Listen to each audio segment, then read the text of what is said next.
feeling good actually. I know this is dodgy as hell, but Hi, we're Ian and Julie. Follow us on our tiny homestead and our debt-free project of a lifetime, the building of our home here in the Pyrenees, and all of this alongside our full-time jobs. good morning. Well, another beautiful day, and we've been so lucky. 1 or 2 days of heavy rain, but the rest of it is perfect. Even though we've covered all the LVLs, it's got a few water droplets on, so I'm not sure whether it did rain or whether it's just dew, but the sun is drying them off now. They're looking good. I think there was a little bit of rain there on the tops, but they're looking solid. I made them a stronger mix this time, a little bit of extra concrete powder. That one's got a few little ridges in. What's these? Oh, these are nice. These must have gone off a little better. So yeah, chuff with those. Just taking the clamps off our beam. The plastic did its job last night. It's a bit moist on the top.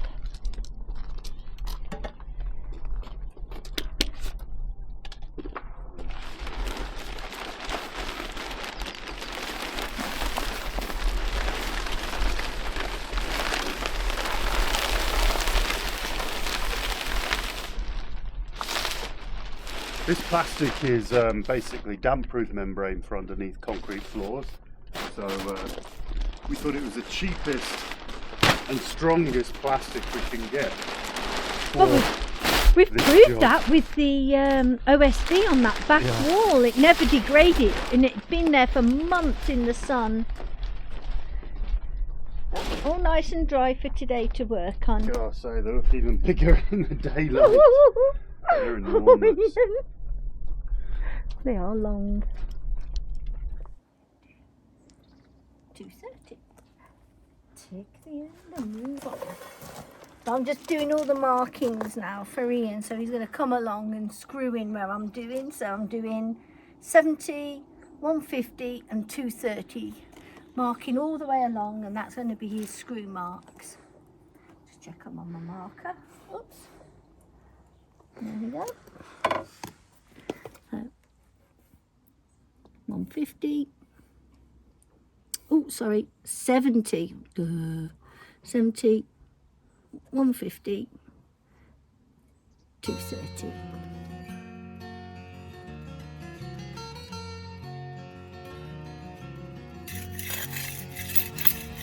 We moved all our forms and just going along tidying the edges, smoothing them off so they're not sharp.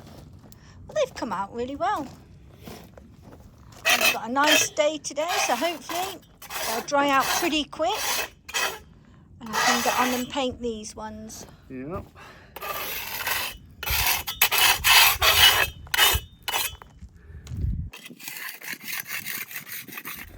Where Julie's marked, I'm putting these timber lock screws in now. I'm just putting one in the top just to get it locked in.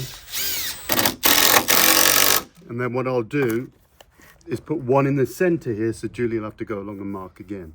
One in the center here and then another one in the bottom. And as I'm going along, I'm getting these as smooth or flush as I possibly can. So this one's a bit low, this one here. So I'm going to get a screw, put him in.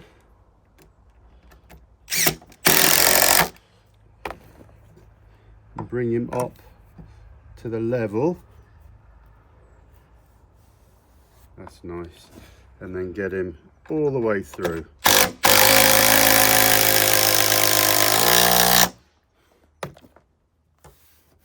Lovely. First time I'm wearing this belt for a long time. Well, it's a bit of a mismatch of belts and styles. Not really used to belts. Right, so that's a bit low, that one. And I'm just moving this clamp along each time just so they don't separate as I'm pushing them. So I'm going to raise that one slightly before he goes in.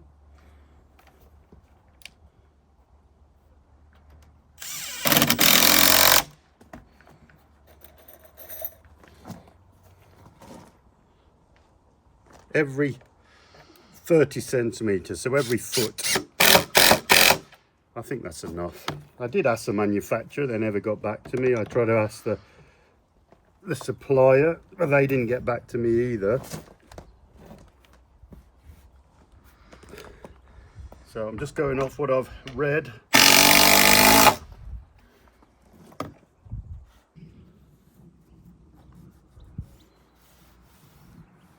Getting through these, we're just doing, as I said, we're just putting the one screw in the top for now, getting them all nice and flush. It's flush all the way along. This last little bit here, this is where our perpendicular LVL will go, and we've got that measured off nicely there. So Julie just pushes on. I feel for it. Hold on, a bit more.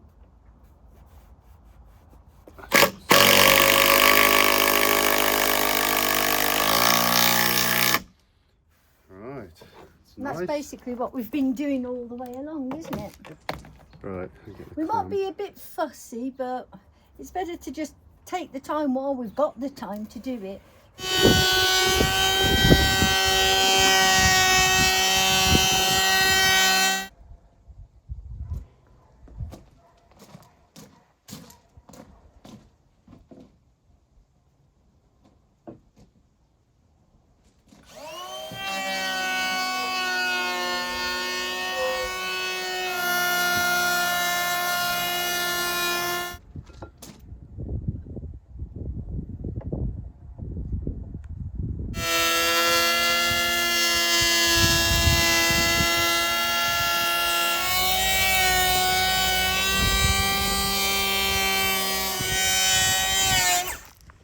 Ray, you've been getting in the way again.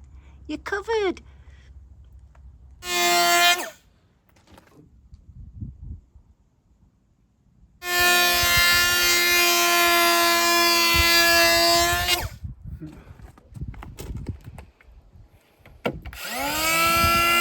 Right, I've just planed off the top, and that was to get the this level here, which I think is good enough. And the more I'm going to plane, the more I'm going to go up and down. So I'm going to leave it at that, because this is just the support for my eye joists, and those will take up any little increment just on that small footprint basically. So now I've got all those planed, it's all square. I haven't got all the screws in yet, I'm going to do that in a minute. But just to get water protective, I've got this silage repair tape. Now, I have no idea if it's going to work, but I thought it might be a good idea. So I'm going to see if it actually sticks to wood. It's supposed to just stick to like, you know, greenhouses and silage basically. I want to see, and I'm going to leave this on if it works.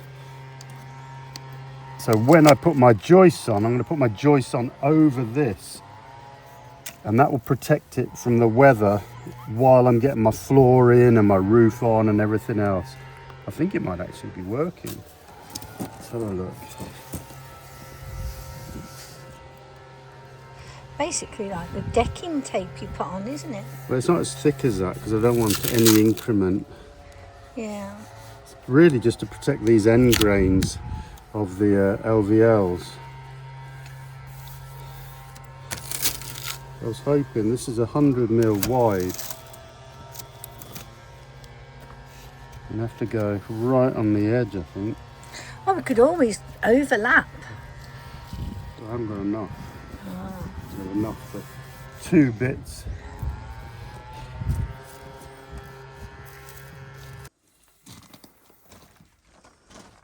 Well, I think this tape has worked.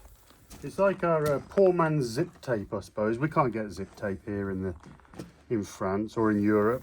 I don't think you can get it anywhere other than in the US, because when we went to Canada we tried as well and they had no idea what it was, and we were only over the border. So I'm hoping it's not just going to peel off, but as long as it stays on until I get the joists on. The joists are going to be nailed in, and then this will just be an extra little protection, mainly during the build, so no water's going to get into that end grain. And tonight anyway, when we leave, we're going to wrap it in plastic as well. So I'm just paranoid that it'll rain, it gets into the grain, it all swells. But I'm happy with that. I'm just randomly checking. Yep, I'm quite pleased with that. That took a long time, but I suppose it's quite important. Right, put a little bit of tape in to hold this DPM here, and I'll get these other screws in, I think. Nicely wrapped LVL, or 4 LVLs. That's our first support LVL for our supporting roof, supporting walls actually. So we've got this one and the other side. And I don't know whether anybody's noticed, but all of these dimensions are near enough the width and size of a shipping container. And that's why, because our original design was based on shipping containers. And all I've done is increase the gap between the two edges of the shipping containers, if we want to put it like that. So just to make it wider, because we could. But all my house designs were done on that original design, and nothing's really changed other than we got more space and we got more roof height, because we're not constricted to that steel box anymore. And we've got lots more insulation, and it's a lot easier build. Basically having frame house manufacturing do all the engineering, all the forces, loads, everything else, just has allowed us to do a timber frame where I wouldn't be confident in doing that myself. So and we're off there next week. Right, and we get these other screws in so they don't all spring apart overnight and really annoy me.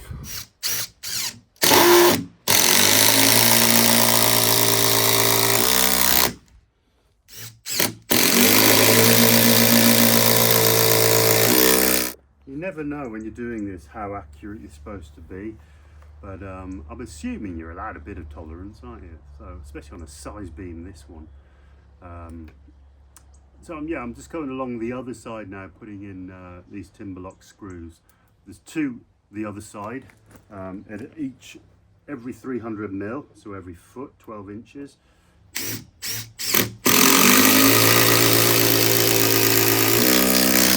Again, I think that's enough, isn't it?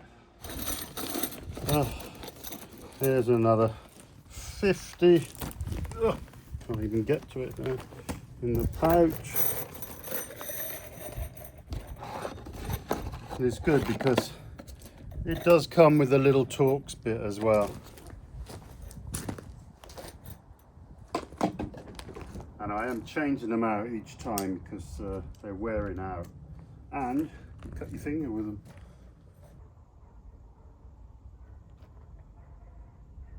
He just had to do it, didn't he? Oh, I've got dirty footprints on it now. Nil pois for style. Sorry. You'll have to go over with a cloth and wipe my footprints clean. Well, it didn't collapse. Hey folks, it didn't collapse, did it? Oh. Right, quick cup of coffee, and we're going to cut the rest of those LVLs all to length, put them on top of this one, wrap it all in plastic, and then move those eye joists to a flatter location. I'm a bit worried that they're being twisted. The luck of love, all because you have a chocolate biscuit.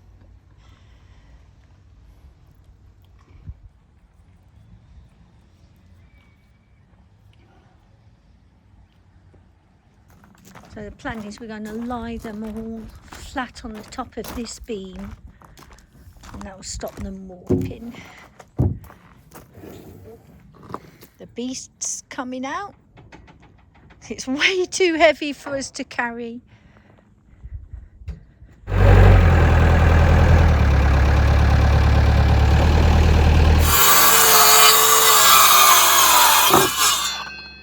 So this is our 880 length.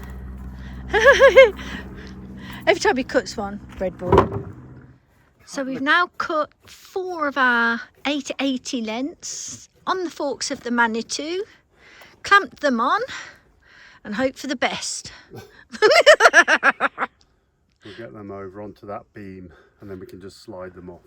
And then we've just got the short beam to go. 2 LVLs left. They're monsters. I keep saying it, but my goodness. I just cringe every time we have to lift one and move it. Here goes. Quick, little sausage, run, run, run, run, run.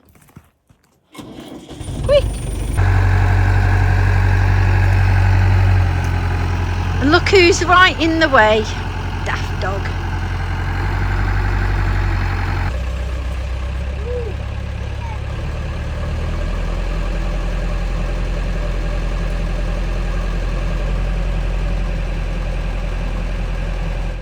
Like Groundhog Day, we were like this yesterday. I know, the sky's gone very strange.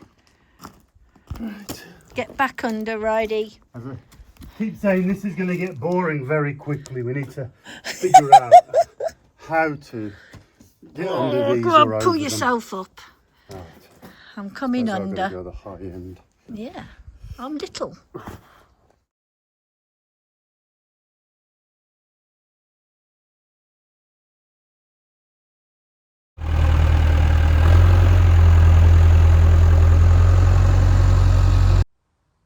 Give us space.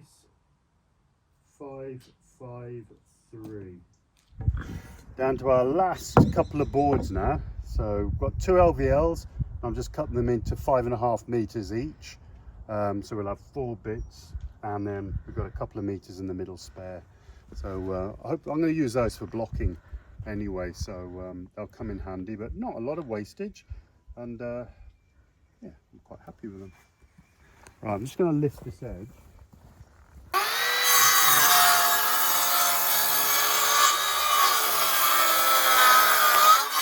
That's it. There's our last 4 pieces.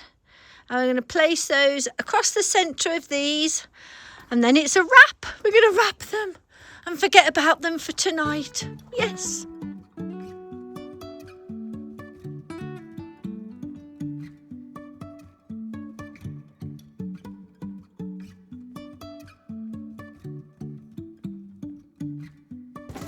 It's getting a little dark now, so it is literally a wrap for tonight.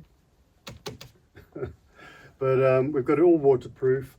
We didn't film it, but I moved all of the eye joists onto flatter ground and we've replaced the pallets, so everything's nice and flat now.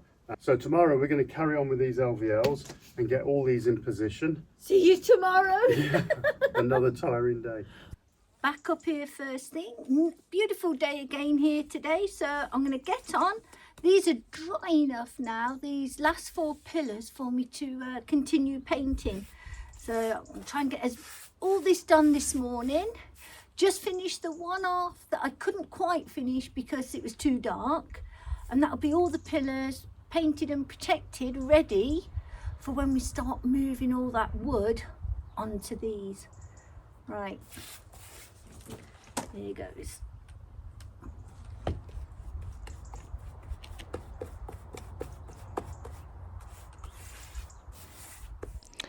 Got them all painted.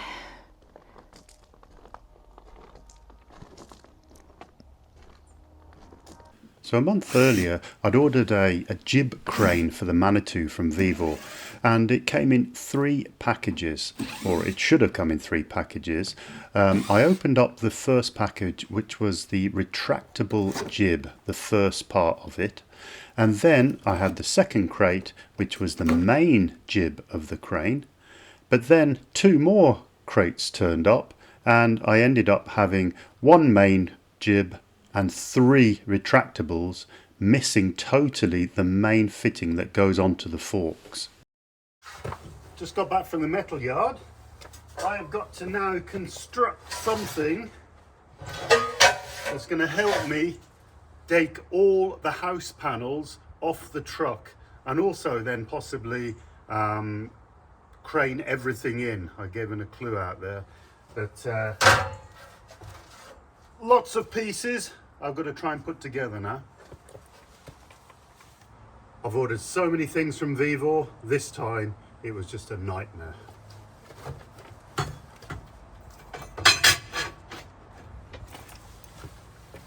And look at the size of these bolts. 15 euros each they cost.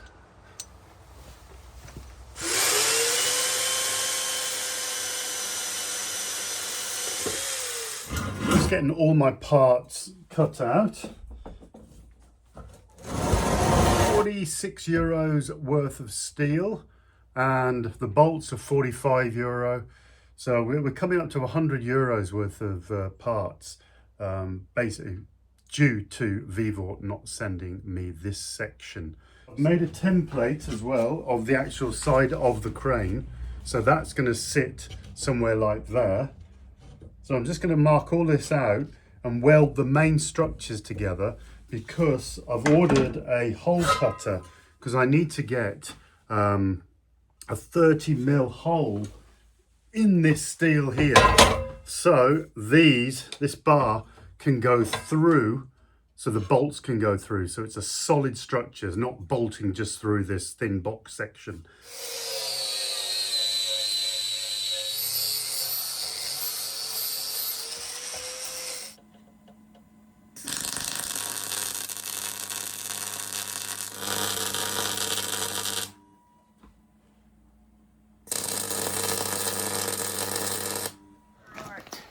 See if these fit.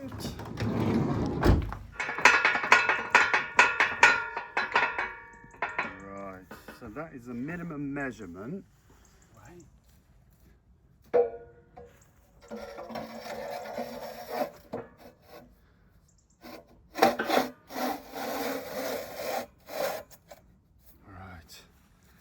right, that works. I've just got this hole cutter. It is for the mag drill, but it's got a tiny little pilot drill there, and then a proper hole saw here. And I just tried it out on a bit of scrap, and it is perfect. So it cuts out this disc, and of course the mag drill you just turn on, it sits on here. I bought it from when we did the garage. So that hole there is 34mm, and it should fit this post here, and that's going to go down through the other side. I'm going to weld round it, and then these big bolts will then just slide through and tighten up either side of this section here.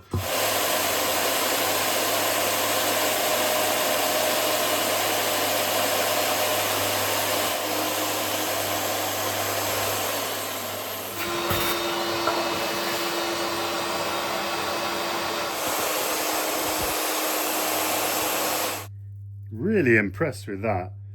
And it wasn't expensive, it was 17 euros just for this bit, where the stepper bits are around 60 odd euros. So really pleased with that, and it's the exact 34mm hole.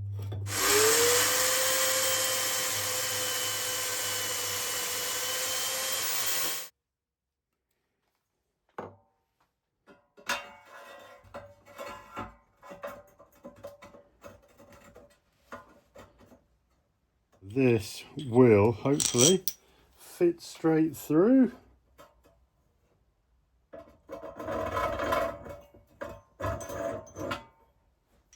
It's perfect.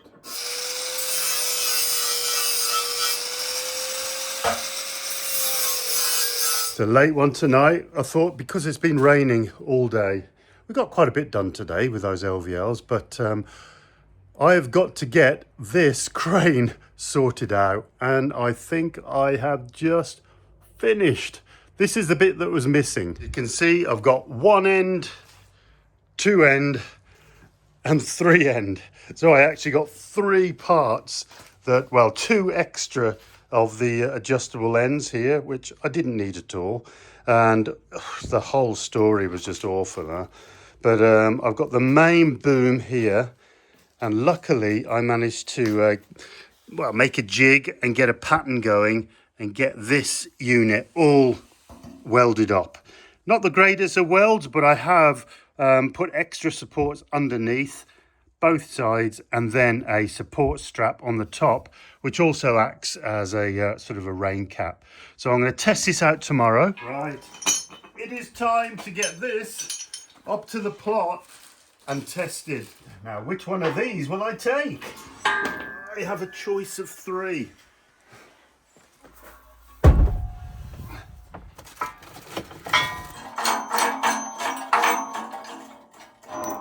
Whew. It'll be easy when it's on the machine. Resting on the end of the van. They'll keep coming. I know. Yeah, that should be alright. The piece de resistance. Don't look at the welding. There's a lot of it. I'm hoping some of it will actually stick.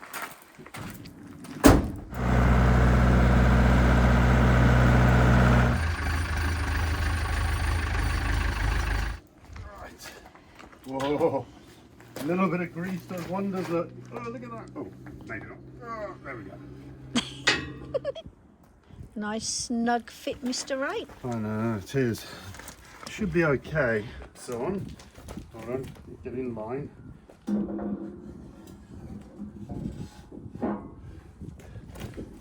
on, no, lift up. There's one. Yeah, there we go. So this now then slides out.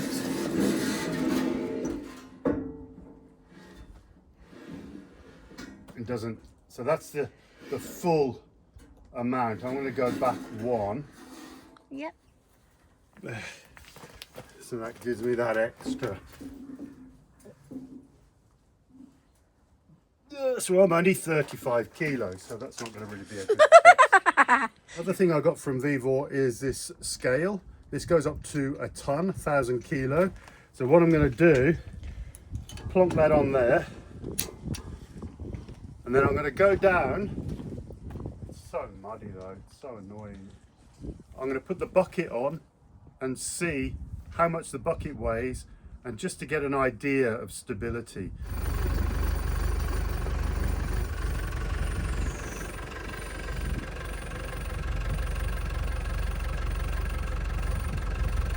It's doing it. That is 450 kilo, a bit less than I thought actually. I looked these up online, or you know, all the websites, and it said around 500 kilograms for the bucket. Feeling good actually. I know this is dodgy as hell, but that is flexing the forks, etc. I'm thinking that is pretty good.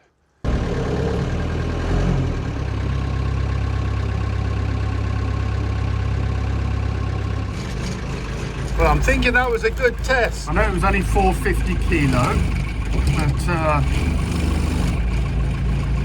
it was a heavy 450 kilo. It was a big bucket. But for a first test, the heaviest panel, they said, was about 400 kilo.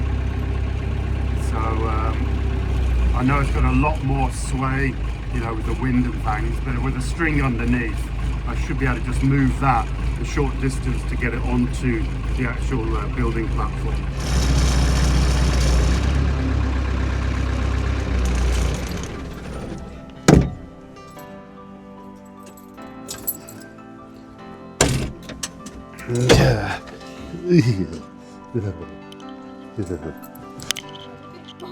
Oh no.